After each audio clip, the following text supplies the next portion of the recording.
Hello everyone, আসসালামু আলাইকুম। আজকে আমি হোটেল স্টাইল মজাদার একটি সবজির রেসিপি শেয়ার করব, যেটা রুটি পরোটা কিংবা সাদা ভাতের সাথে খেতে দুর্দান্ত লাগে। পুরো ভিডিওটা দেখবেন, বানানো খুবই ইজি। আর রেসিপিটা যদি আপনার ভালো লেগে যায় অবশ্যই শেয়ার করে রেখে দিবেন, যাতে পরবর্তীতে খুঁজে পেতে সহজ হয়। এবার চলুন মূল রেসিপিতে চলে যাই। এই সবজিটা বানানোর জন্য আমি এখানে কয়েক রকমের সবজি নিয়েছি। আপনার হাতের কাছে যে সবজি থাকবে আপনি সব ধরনের সবজি এখানে ব্যবহার করতে পারবেন। আমি এখানে নিয়েছি আলু, গাজর, মূলা, বেগুন, ফুলকপি, বাঁধাকপি। শীতকালে এই সব সবজিগুলো কিন্তু হাতের কাছে অ্যাভেলেবেল পাওয়া যায়। আমি সবগুলো সবজি কিউব করে কেটে নিয়েছি, তারপর কিন্তু ভালোভাবে ওয়াশ করে চুলায় বসিয়ে দিয়েছি। এখন 2 কাপের মতো পানি দিয়েছি। তারপর এটাতে লবণ আর হলুদ দিয়ে দিব, আর তেজপাতা 2টা, আর সামান্য দারচিনি আর 2-3টা এলাচ দিয়ে আমি নাড়াচাড়া করে মিশিয়ে নিচ্ছি। এখানে হলুদ কিন্তু খুবই সামান্য ব্যবহার করতে হবে, বেশি ব্যবহার করা যাবে না, তাহলে কালারটা নষ্ট হয়ে যাবে। এখানে আদা রসুন পেস্ট দিয়ে দিচ্ছি, তারপর আবার নেড়েচেড়ে একটু মিশিয়ে নিচ্ছি। তারপর দিব এখানে 1 মুঠো পরিমাণ পেঁয়াজ কুচি। তো পেঁয়াজ কুচিটা দেওয়ার পর দিয়ে দিব সয়াবিন তেল, যেটা আমরা রেগুলার রান্না করি সেই তেল। এখানে কিছুটা তেল দিয়ে দিচ্ছি। তারপরে এখানে আমি আরেকটা উপকরণ ব্যবহার করব। এখানে একটা টমেটো আমি এটাও কিউব করে কেটে নিয়েছি। তো টমেটোটাও এটার সাথে ভালোভাবে মিশিয়ে দিয়েছি।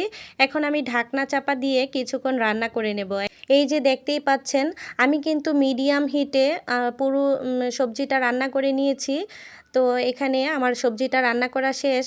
কিছুটা পানি থাকাকালীন আমি নামিয়ে নেব, তারপর এটাকে বাগার দিয়ে নেব।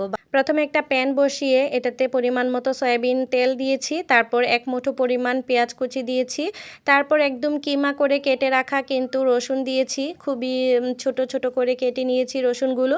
তারপর কিছুটা নেড়েচেড়ে মিশিয়ে আমি এখানে 5 ফোড়ন দিব।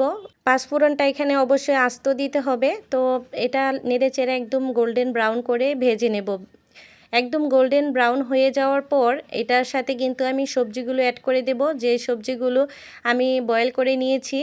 সবজিগুলোতে কিন্তু খুবই সামান্য পানি আছে, যেটা আমার এখানে নাড়াচাড়া করতে করতে কিন্তু কিছুক্ষণের মধ্যে শুকিয়ে যাবে।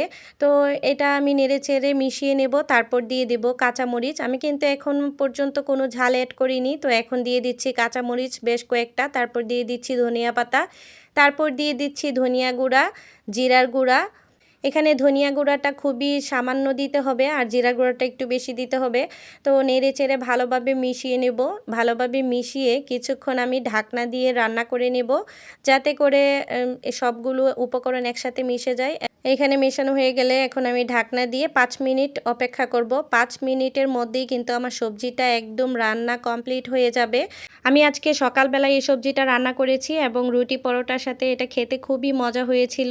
আমার বাচ্চারাও খুব পছন্দ করে খেয়েছে। বাচ্চারা যেহেতু সবজি খায় না আর খেতে পছন্দ করে না, তো আজকে কিন্তু এই সবজিটা পেয়ে খুবই মজা করে খেয়েছে। আর এই রেসিপিতে যদি আপনারা সবজিটা বানান, আমি গ্যারান্টি দিয়ে বলছি এটা অবশ্যই আপনাদের কাছে ভালো লাগবে। আর ভিডিওটা ভালো লাগলে অবশ্যই একটা লাইক দিয়ে পাশে থাকবেন। ধন্যবাদ। আল্লাহ হাফেজ।